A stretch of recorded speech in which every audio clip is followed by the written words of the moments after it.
ngijabula ngoba bayilosana abantu abaseduze kwami ngalokukhanya ngesikhathi ngoba abantu ngibenza abafundisi ngithi bazawusondela kimi ngokukhanya basezulwini bangihlubuke baqhonze igolide nesiliva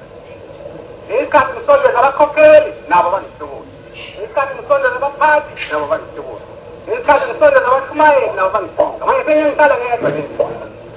uma ngingeke ngivale yonke iminyango ngoba ngiyazi songenayo akazi ukuza nalowabo umoya uzawuza nowakho umoya mhlawumbe okumnyama mhlawumbe oshisayo mhlawumbe ongcolile mhlawumbe onjani ngilanga ngahlala nomuntu endaweni ethile enzile esini kwase mngena isalukazi nesasesakazi afike nasephalamende kathi baba ngimthunile kuwe mhlawumbe ngizokhuluma nawe